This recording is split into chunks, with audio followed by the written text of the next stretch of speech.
around the country and sometimes around the world as it dictates. I want to give you a quick roundup of what we're watching over the next hour or so with you here on the Wisconsin Live Desk. Right now, giving you a live look down Wisconsin Avenue here. You can see the sun still shining on this Wednesday afternoon, although that's going to change. There's some rain coming in the forecast both tonight into tomorrow. We are going to be focused on the roads, though, as momentarily or in a little bit, we're going to check in with our reporter Stephanie Quirk, covering some issues when it relates to reckless driving in the city of Milwaukee. We had a crash involving a school bus this morning. Thankfully, the 3 kids on board, the bus driver, not injured in that crash. But as it speaks to the larger issues of reckless driving in the city of Milwaukee and throughout southeastern Wisconsin, we're going to chat about that coming up in a little bit once that happens. Meantime, taking a live look at the Vatican, of course, coming off the weekend where Pope Francis's funeral was held in the Vatican with world leaders from around the globe descending on the Vatican. Now we await the conclave, which is supposed to start next week. The cardinals that will be discussing and building their cases to make the arguments on who should be the next pope for the Catholic Church. We are keeping an eye on that at the Vatican as it progresses over the next few days. But right now, we want to get you out to the White House, where President Donald Trump is speaking right now with members of his cabinet. This cabinet meeting has been going on for a little bit of time now, but the president is taking questions from reporters. So let's listen in to the commander-in-chief hosting a cabinet meeting in Washington, D.C. I will tell you, these are serious criminals. These are violent criminals. These are people that would kill you and wouldn't lose an ounce of sleep, and they wake up the next morning and they don't even remember it. This is a rough, tough group of people, and we've got to get them out of our country. And the law says, I believe, I hope, and I think Pam will be very successful in proving it, but we've run into, I would call them rogue judges. Somebody could criticize me for that. These are rogue judges. These are radical left, generally, radical left, horrible judges. And we didn't lose all of these people. You know, we've lost a lot of people to death and to rape, all sorts of crimes committed by the people that poured into our country. And they came in totally unimpeded. Just come on in. And you see it every night. You'd see thousands and tens of thousands of people pouring into our country. We have no idea who they are. And to this day, we're looking for people. We have no idea. We hear that we have terrorists in our country that are so bad they couldn't stay in any other country, but we're getting them out. And the group between Pete and Christy and Tom Holman and everybody working together, the people that you would least suspect are reporting them, getting it, and the public is reporting them. The public is seeing. The public is calling and they're saying, you know, I live in a house and next to me moved in a group of people and they are very violent, and would go and would find out and would say, yeah, you're right, they were really violent, and we have information on most of them. So I just think it's incredible what's taken place. But we right now have a very, very secure border. Right now we have the most secure border in the history of our country, so I don't think we have to worry about your question too much. Mr. President, as Prime Minister of Canada ran against, not only against the Conservatives, but also against you. Yesterday, yesterday he spoke about American betrayal. Are you interested in rebuilding relations with Canada, and if so, how? No, well, I think we're going to have a great relationship. He called me up yesterday. He said, "Let's make a deal." You know, he was running for office. They both hated Trump, and it was the one that hated Trump, I think, the least that won. I actually think the conservative hated me much more than the so-called liberal. He's a pretty liberal guy. But no, I spoke to him yesterday. Couldn't have been nicer. And I congratulated him. You know, it was a very mixed signal because it's almost even, which makes it very complicated for the country. It's a pretty tight race. But he's a very nice gentleman, and he's going to come to the White House very shortly, within the next week or less.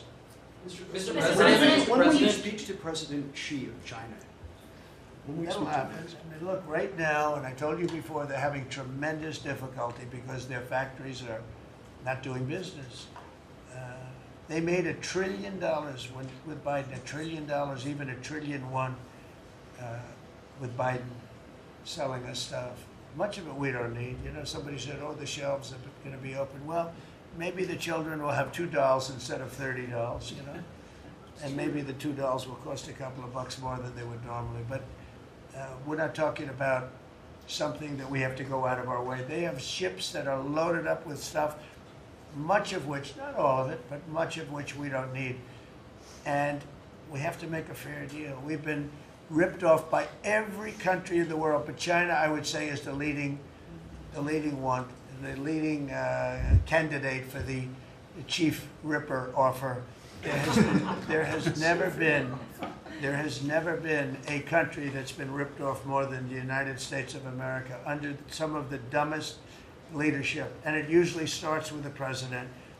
And you can go back, and I'm not just talking about Biden. It's been the worst. I mean, the trade deficits and everything else, he's been the worst. But he had no idea what he was doing. And I think somebody ought to look at the auto pen to find out who was really running this country, because it wasn't Biden. Because nobody could agree to what he agreed to. I mean, he put our country at risk, at tremendous risk, and fiscal risk, financial risk. So I think we have it very much. I really believe that the next 100 days is going to be even better than this. Look, I read an editorial yesterday from a group that normally wouldn't write a good, that this is the most consequential presidency in history, in the history of our country. This is not a particular group that would write that kind of an editorial, but they see what we're doing and what we had to do.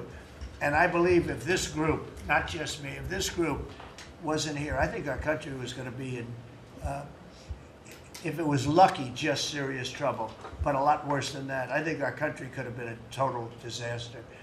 Bad things were happening with our country, and we've stemmed the tide, we've turned it around, but we're going to really turn it around over the next 3 years, 3.5 years, we're going to turn it around, and then hopefully it'll be in such great shape. That's my goal, to put it in such great condition that it can't be destroyed. As we continue to listen to the president there, taking questions from reporters, we want to get you out to something happening in Milwaukee right now here on the Wisconsin Live Desk. Let me pull up this feed for you right now from our photojournalist on the scene of a house fire in Milwaukee.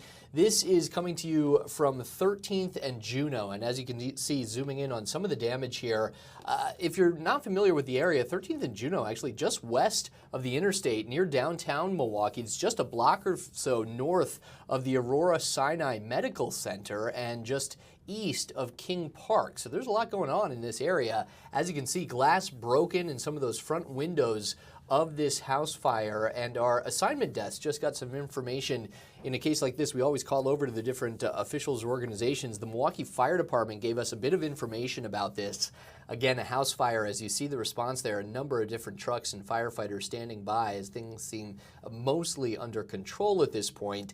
This was a house fire on the first floor, second floor, and attic of this home. The good news here, no injuries reported. No one had to be taken from this scene via ambulance or taken to the hospital. The cause of the fire, though, still very much under investigation. As you're seeing the ladders up there, the crew's still on scene trying to get things under control. And then once that happens, they can begin the investigation phase as they try to see what exactly started this house fire near 13th and Juneau. But you are seeing this live as it's happening now in downtown Milwaukee. Again, that area just north of the Aurora Sinai Medical Center, just west of Interstate 43 there when it comes to downtown Milwaukee near King Park, if you're familiar with that area. As it looks like some of the crews are potentially going back in, at least dealing with some of the issues there as they take off their helmets and gear. The firefighters continue to work this scene. No injuries, that is the good news. No one had to be taken to the hospital from this, but the cause of this fire near 13th and Juneau in a home still under investigation at this time. While that continues here on the Wisconsin Live Desk, we have to take a short break, but on the other side, we're going to try to get you that information on the push to end reckless driving here in Milwaukee. There are developments today after a bus crash this morning involving a school bus. Thankfully, no children injured, but another example of reckless driving causing accidents in the city of Milwaukee. What's being done about it? We'll tell you on the other side of this break on the Wisconsin Live Desk.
This is the Wisconsin Live Desk.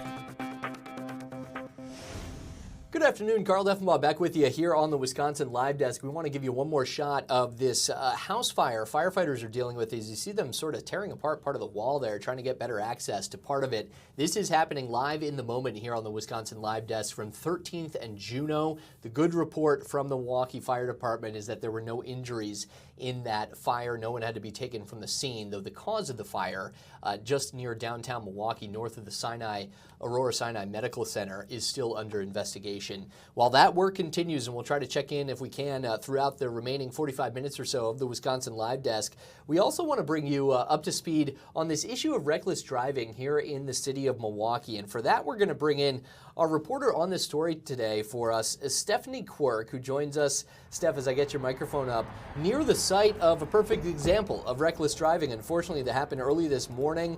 It affected part of the morning commute. It certainly gave parents a look at things as there was a school bus crash involved this morning. That is where you're starting your reporting today for us. Take it away. What are you looking at today, starting with that crash and the larger issues here in Milwaukee?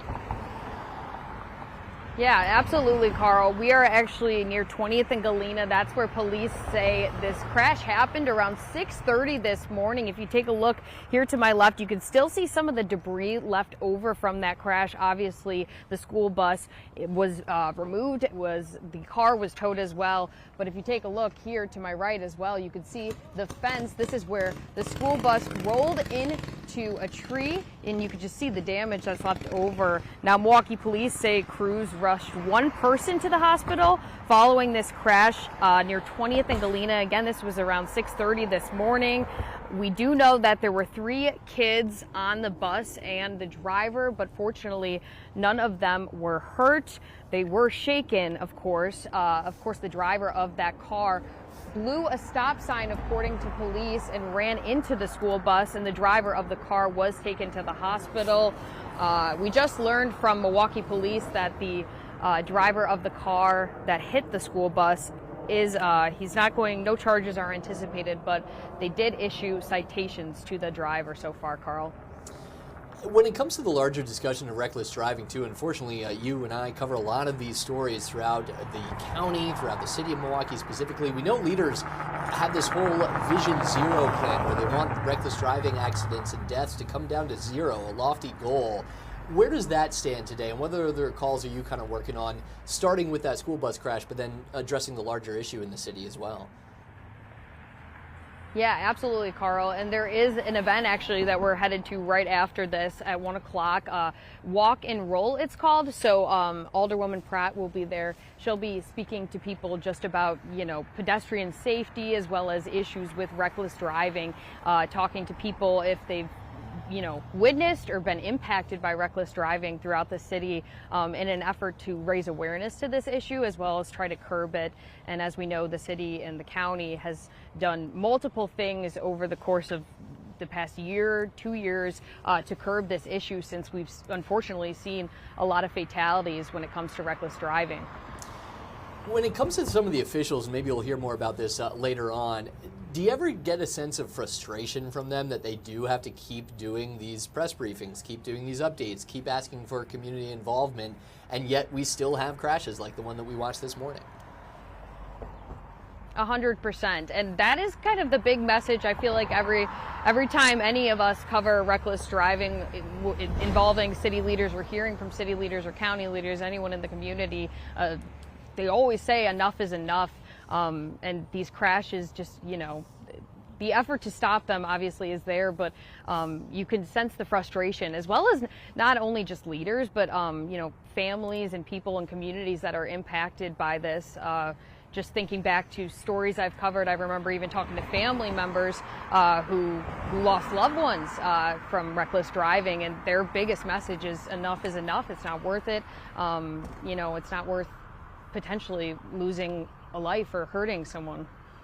And again, the good news from at least this morning's crash, those children on the bus, 3 children along with the school bus driver, not hurt, at least not dramatically like we've seen from some other incidents. All right, Steph, we'll let you get back to that other event that you're covering today. You can look for her reporting on both this school bus crash and the larger issue of reckless driving, what officials have to say, some of the possible solutions. That will be later this evening on Fox Local. Stephanie Quirk reporting for us here near 20th and Galena. Thank you for joining us, Steph. Thank you, guys. And as we continue to do a whip around here on the Wisconsin Live Desk, this is kind of the joy. We can take you from the local issue at play here in Milwaukee, where our studio is, all the way out to, I believe, D.C. Let me pop this up for you right now. We just saw Congressman Adam Schiff at the podium, and now hearing from other lawmakers, I believe this is outside of the nation's capital, a gun safety announcement as Senator Schiff and now other lawmakers are joining gun safety advocates and organizations from around the country announcing the introduction of the assault weapons ban of 2025. Let's hear some of the details from the lawmakers and advocates outside of the nation's capital. To save lives. I came to Congress because I lost my son due to gun violence, the senseless act of gun violence. In my advocacy to prevent more of these tragedies from happening, I've met scores and scores and scores of survivors and heard story after story of the change that we need because of the carnage of assault weapons and the harm and the damage that they cause. All too frequently, these are the weapons of choice for school shooters in America, and they are disturbingly easy to access. This is uniquely an American problem. Assault weapons were designed for one purpose only: to carry out massive lethal attacks by sustained rapid-fire shooting in just a very short period of time. Truly, these are weapons of war made for simply the battlefield and not our streets, not our schools, not our communities. Too often, we hear from gun safety opponents that partisanship is what prevents us from reinstating an assault weapons ban. I'd like to remind those opponents that this is a policy on which President Jimmy Carter and Ronald Reagan shared the same opinion. Together with Gerald Ford, these former presidents wrote Congress in support of a federal assault weapons ban in May of 1994. And for the 10 years following, this country had a bipartisan assault weapons ban on the books, and it was working. We have the data to show that this policy saved lives. A 2019 study examined American mass shooting fatalities from 1981 to 2017. During the 10-year federal ban from 1994 to 2004, mass shooting fatalities, just as it was stated moments ago, were 70% less likely to occur. So why then do our Republican colleagues continue to refuse to act? Is the campaign support from the NRA worth more than the lives of the very constituents that they swore an oath to protect and serve? Is fear of a political challenge an unacceptable answer to give to grieving parents who have lost their children in a school shooting? I challenge those who believe that this epidemic of gun violence is too great a challenge for our deliberative body to solve. The Republican majority has been mum in response to more than 100 daily gun deaths in our country. More than 100 people in this country die every single day, and they are silent. And they have continued to dig their heels in the ground while our families continue to be ripped apart. We owe it to the American people to seek solutions to this problem, to seek solutions to their pain and to the carnage and to the broken families and the broken communities. Not hide behind the gun lobby and its waning influence. As we reintroduce this legislation today, we will continue to advocate for banning assault weapons to every legislator on this Hill who will listen. And for those who refuse to listen, don't worry, we are not backing down. We know that a majority of the American people are on our side. The polling, the data, the research shows that. As long as these weapons of war remain a threat to our children and our classrooms and innocent civilians in grocery stores and civilians in our movie theaters and those in our houses of worship, I refuse to stay quiet. I owe my son that legacy. And for all the families like myself that have lost loved ones due to the carnage of gun violence, I promise you, we will never back down and we will never stop fighting for you. If you're just joining us here on the Wisconsin Live Desk, that is Democratic Representative Lucy McBath, a Democrat from Georgia, joining other Democratic lawmakers reintroducing the assault weapons ban. This goes back to the 1994 assault weapons ban, which lasted 20 years but expired more than 20 years ago. The Democratic lawmakers, led by Senator Adam Schiff, along with Senator Chris Murphy and others, are reintroducing this, a proposal that would prohibit the purchase and possession of high-powered firearms like the popular AR-15. Now, the bill has virtually no chance of becoming a law because Republicans, of course, control both the House and Senate and the White House in D.C. But Democrats seeing this as an important marker, kind of putting down their stamp of approval on the idea of bringing back an assault weapons ban, which did last in this country for about 20 years or so. Let's listen back into the Democratic lawmakers outside of the Capitol. An assault weapon. Outside that classroom were 300 armed law enforcement guards and officers, cowering, afraid to open the door to that classroom because they feared not that young man, but they feared the single weapon that he had in his hands. One AR-15 up against 300 armed officers, and the AR-15 won that day. And there are dozens of children who are dead. So we are here today to just tell you that we're not giving up. This bill is important. It will save lives. You heard what happened for the 10-year period when this country came together on a bipartisan basis and decided to ban assault weapons. But we continue to have proof after proof that when we change the laws to make it just a little bit harder for dangerous people to get their hands on dangerous weapons, we save lives. In 2022, after 30 years of the gun lobby running this place, we passed the first meaningful anti-gun violence legislation in 3 decades. It included a provision that made it a little bit harder, but meaningfully harder, for young buyers to get their hands on assault weapons. That effectively imposed a 3-day waiting period. It made a number of other meaningful changes in our gun laws. And guess what has happened since we passed that law? School shootings in this country have dropped by 23%. Mass shootings have dropped by 25%. Urban gun crime is down by 20%.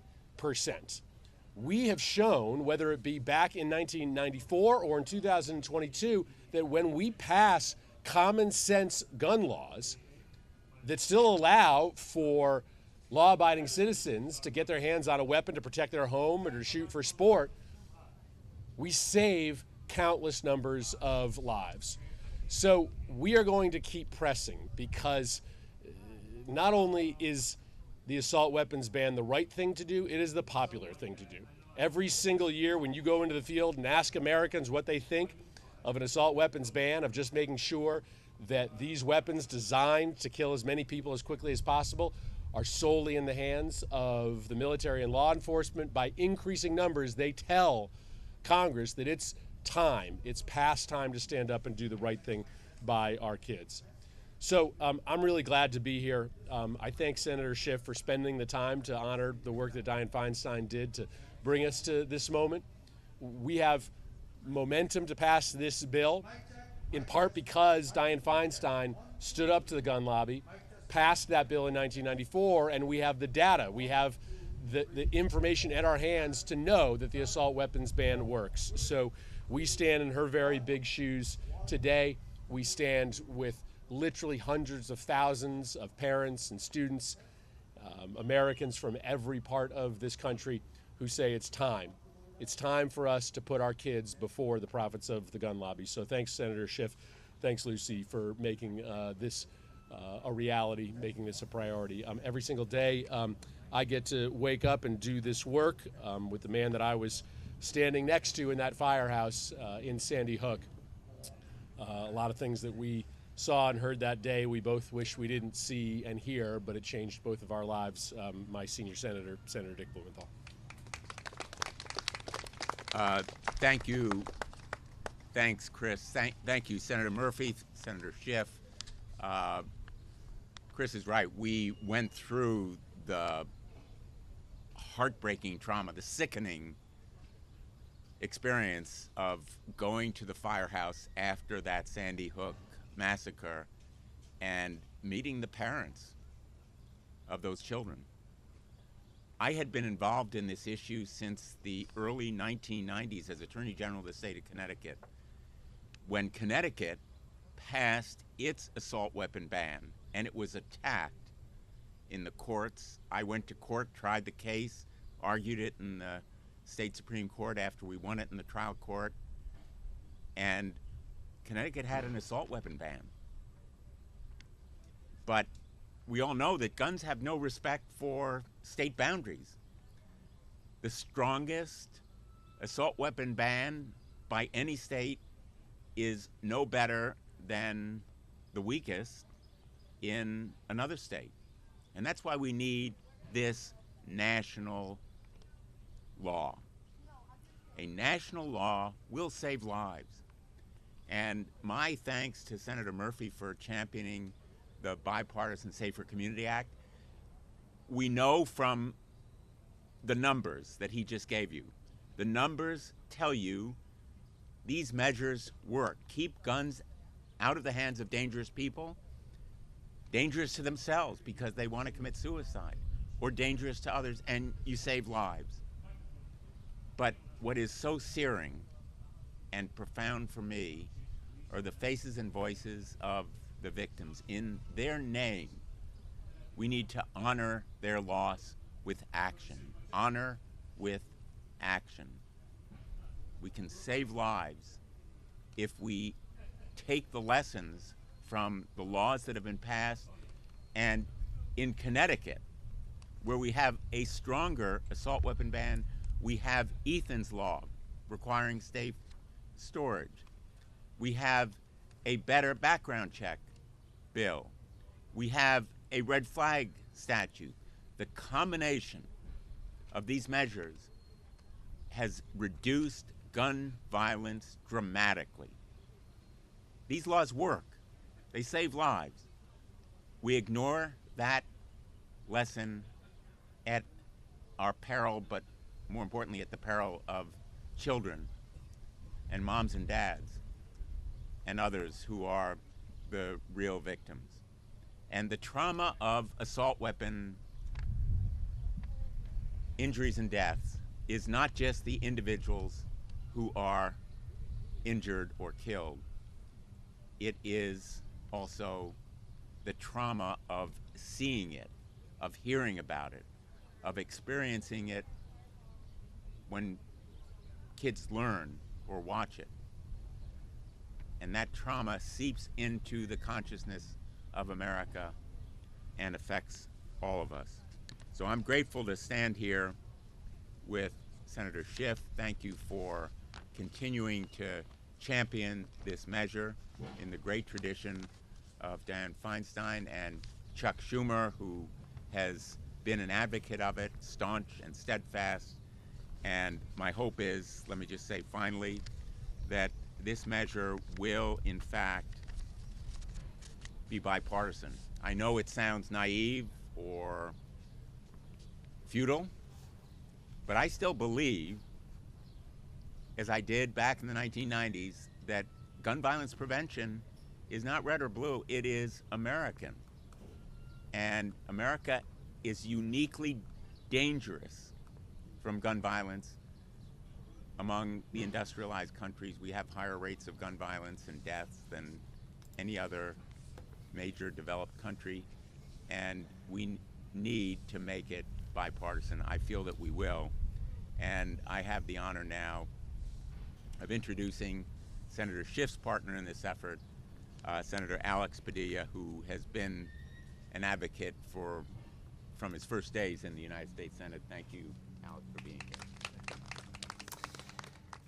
As the lawmakers in Washington continue to discuss their reintroduction of the assault weapons ban, which expired more than 20 years ago, these Democratic lawmakers are continuing to discuss what they hope will be a bipartisan effort, although all of these lawmakers, senators and congressmen and women, are Democrats. The likelihood of this passing through the Republican-controlled House, Senate, and White House very unlikely. While they continue their press briefing there in Washington, D.C., we're going to take a short break here on the Wisconsin Live Desk. A lot more to tell you about right on the other side of this 2-minute break here in Milwaukee, and that would be the story of the year, maybe? The continued efforts to remove that abandoned boat. Deep Thought still sits trapped on the beach there between McKinley and Bradford beaches, and now there's not one but two things lodged on the sand there for a salvage crew to deal with.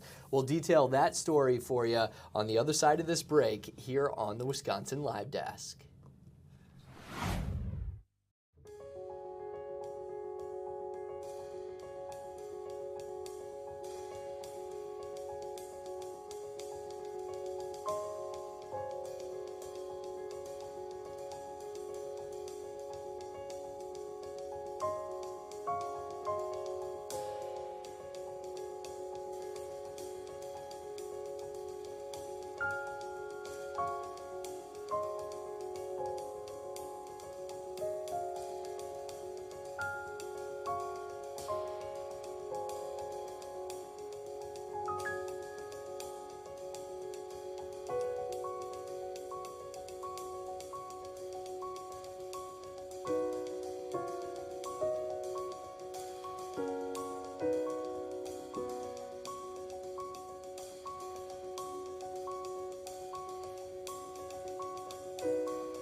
This is the Wisconsin Live Desk. Welcome back to the Wisconsin Live Desk. Carl Deffenbaugh with you here on this Wednesday afternoon, taking you around the state of Wisconsin, around the country, and we can also take you around the world as we'll do a quick whip around. A couple of things we're tracking here in the next 24 minutes on today's Wisconsin Live Desk. Another live look at the Vatican as the continued fallout from the death of Pope Francis rolls on in the Vatican and for Catholics all around the world. Up next, of course, the conclave, a much talked about, very old, esteemed affair as we all start to look for the white smoke once that begins. The Sistine Chapel, by the way, if you had some travel plans to Rome and the Vatican, the Sistine Chapel is now closed for the more than 130 cardinals to arrive at Vatican City and then hold their conclave starting next week. We are also following the lawmakers in Washington, D.C., who continue to discuss a Democratic effort to reissue the assault weapon ban. Now, the likelihood of that happening with a Republican-controlled Congress and White House, unlikely, but Democrats are trying to highlight the fact that the assault weapon ban, first enacted back in 1994, has expired more than 20 years ago now, and that is something that continues in Washington on this Wednesday afternoon. Here in Milwaukee, a much lighter story, we can certainly say that, although one that has captivated the city and has captivated the nation to some degree, at least social media, we can say that. This abandoned boat that now has its own marker on some Google Maps sites when you look for it here in Milwaukee. This is what's left of deep thought. And I got to be honest with you, had a few days off recently. This was the story of the week last week when we thought salvage crews were finally going to get this thing out of there. It has been sitting on the lakeshore between McKinley and Bradford beaches since October, since it first ran aground. I thought it was going to be gone by the time I got back from a little bit of vacation, and here we are more than a week later. It is still stuck, still proving to be a headache for the city of Milwaukee, the county of Milwaukee. There is an anonymous donor who has finally stepped in to pay for the removal efforts. But money is one thing, the actual execution of the removal is another. Salvage efforts started last week, and unfortunately they were not able to remove the entire boat at that time. They need, of course, good weather conditions to operate. It's a very tricky procedure, as the attempt will be to bring a barge close to this and then finally remove this boat. But last week they were doing pumping out some of the water, trying to get some of the sand out from under it so the weight of this boat would not be as bad for the salvage crews to deal with. It used to be pristine, this white boat that ran aground back in October and then very quickly was overtaken by graffiti. There are people that have clearly hopped on board and continue to tag the boat, and it has become a bit of an eyesore.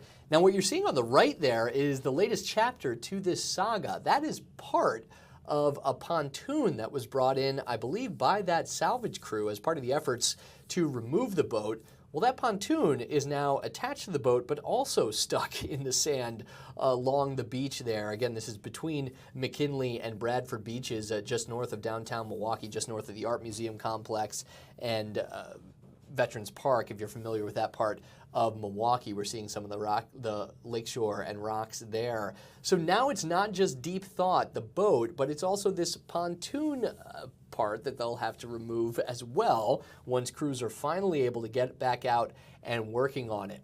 All of this goes back to October when this boat, owned by a couple from Mississippi, they have been hard to come by after they got stuck in the sand here. The boat became dislodged from a pier. They had some trouble finding their way into harbor during bad weather.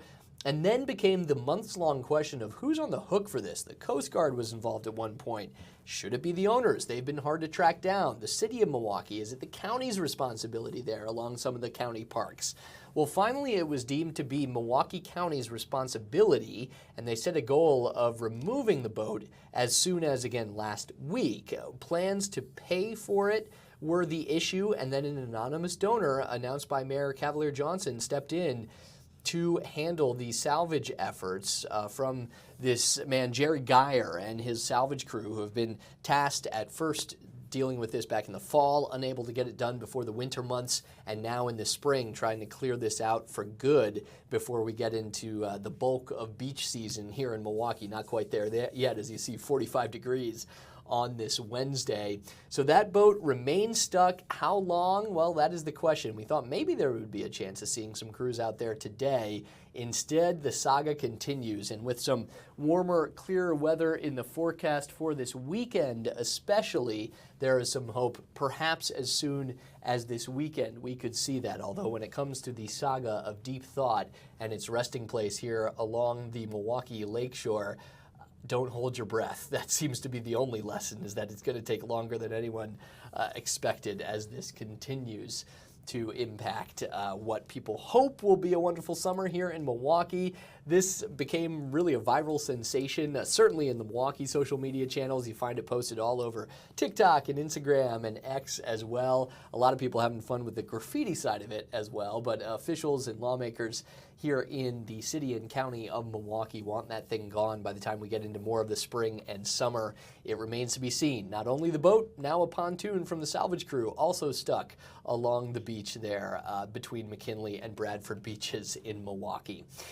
That has been the story to follow here locally. A bit of tongue-in-cheek reporting along the way, but a serious issue as they are trying to get that what has turned into a hunk of junk, and a bit of an eyesore hunk of junk at that, out of the water and off the beach before the summer season gets going here in Milwaukee. We will continue to take an eye on things for you from all around, not only Milwaukee, but the state of Wisconsin and the country as well. A few things have popped up on our different feeds here on the Wisconsin Live Desk, so we're going to take a short break, figure out what we can bring you here, and then get right back to it. The Wisconsin Live Desk rolls on 12:30 to 1:30 every day. When the news happens, we take you there live, and we'll do just that on the other side of this break.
This is the Wisconsin Live Desk. Hey everybody, Carl Deffenbaugh here on the Wisconsin Live Desk as we roll right along just past the quarter hour mark here, 1:15 on your Wednesday afternoon, bringing you the news from our location here, our studio in Milwaukee, around the state of Wisconsin, of course, and the news in the sports landscape remains to be the fallout from the NFL draft in Green Bay. It was quite the scene over the weekend in Titletown, all capping off with Saturday's 4th through 7th rounds and the concert from Brad Paisley to cap it all off. And then the deconstruction. It was years of planning, months of organization, weeks of construction to get Green Bay ready for it, and now just like that, the deconstruction well underway there in Titletown. This is a live picture right outside of the Resch Center there in the background. Lambeau Field would be over to my right if we panned the camera over there, but the teardown of the NFL draft stage continues. What a success, though, for Green Bay, proving that the NFL's smallest market could, in fact, pull off the biggest event of the offseason. So many different highlights and great moments from the players coming through, the alums and NFL legends returning to Titletown, and the league itself, all 32 fan bases descending on Green Bay to celebrate the future and welcome some of those picks, starting with the #1 overall pick, Cam Ward, who, well, couldn't wait to get out of Green Bay, and then some others who appreciated their time here a little bit more than Mr. Ward. As you see the stage come down, hundreds of thousands of people visited Titletown over the 3 days of the NFL draft. And now the question, when it comes to business in Green Bay, how do they capitalize? That was quite the stage, free advertising over those 3 days of the draft, and they showed out great with some beautiful weather to cap it off over the weekend and a wonderful scene up there as they were able to host this massive event of this scale. So what do you do next? Well, they are looking ahead to some other events, not just Packers games, of course, coming in the new season with their new slate of picks as well, but the Badgers will be hosting Notre Dame at one point. That will bring a lot of people to town. And what else can Green Bay do to show that they could handle their moment in the spotlight and all the attention of the biggest sports league in America on that small market of Green Bay? They handled it quite well. We'll see what happens as things continue to build off of that successful 2025 NFL draft. While we continue to track that for you here in Wisconsin, also keeping an eye on things in the nation's capital. A live look at the White House here this morning in Washington, D.C., with the Washington Monument there in the background and all the flags out there. Beautiful sunshine for them today. We did have the cabinet meeting of President Trump and his different secretaries just moments ago. We caught the beginning of that for you on the Wisconsin Live Desk, but wanted to mention a few of the notes, news and notes to come out of that cabinet meeting. First and foremost, President Donald Trump said that Canada's new permanent prime minister will be visiting the White House soon. Mark Carney was the newly elected prime minister, was serving in an interim basis until this election, but won the prime ministership in full for Canada. And according to President Trump, he will visit the White House within the next week or less. Trump called Carney a very nice gentleman who, on their phone call on Tuesday, quote, couldn't have been nicer. Of course, Carney has much to thank the President of the United States. A lot of his success and his party's come from the grave turnaround in Canada was credited to some of the speech of President Donald Trump when it comes to our northern neighbors, saying that he wants Canada to be the 51st state and calling former Prime Minister Justin Trudeau at some points the governor of Canada, not the Prime Minister. Again, a bit of a jab there with that 51st state statement. Well, Mark Carney has certainly rode that wave. His Liberal Party remains in power, which was not the expectation going just a few short weeks ago until this pivot from the White House when it comes to relations with Canada. President Donald Trump saying today that Mark Carney, the new Prime Minister of Canada, newly elected, will make a visit to the White House within the next week or less.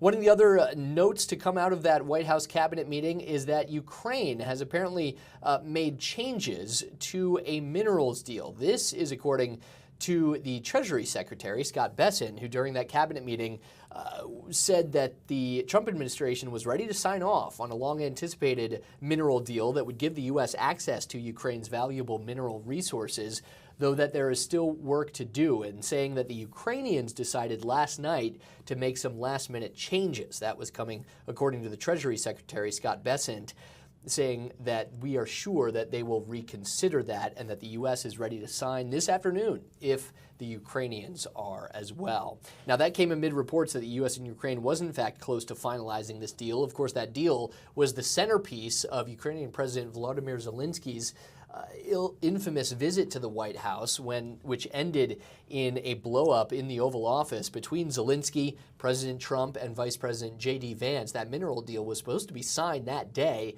did not happen as that meeting was abruptly called off.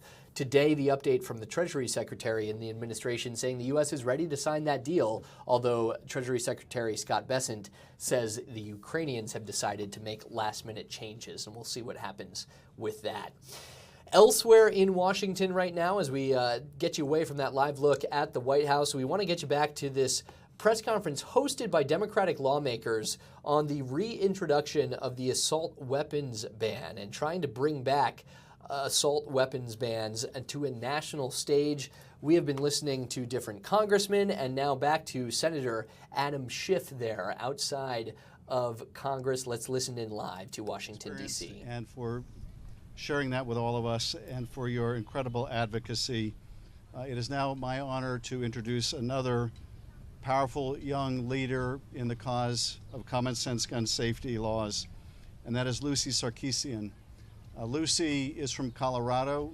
She has her own tragic experience with gun violence at her school that she will share with you, that she has shared with others. And Lucy, we are so grateful to you for your courage in speaking out and your tenacity, and it's an honor to introduce Lucy Sarkeesian.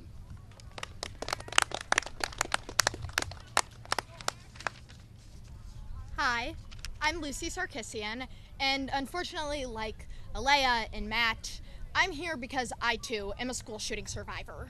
When I was 14 years old, 2 students walked into my school and opened fire in the classroom across the hallway from me.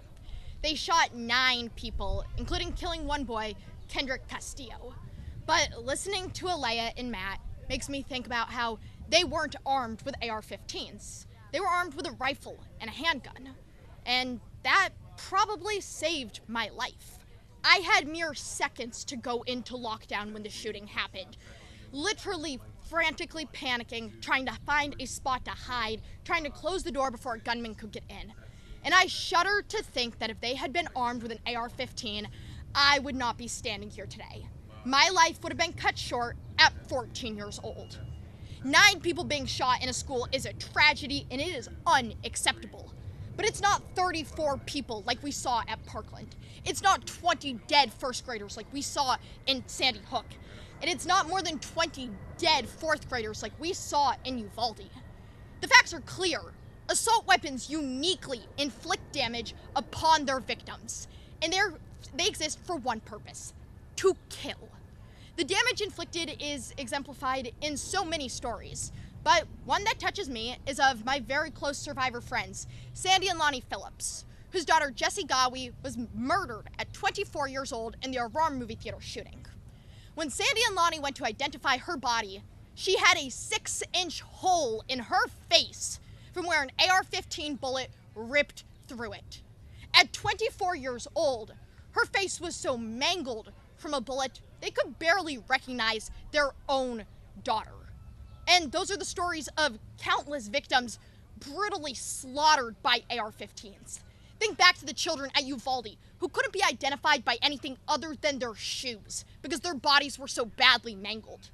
Do we really want to be a country where children's bodies are being pulled out of schools mangled because we refuse to take any semblance of action to fight?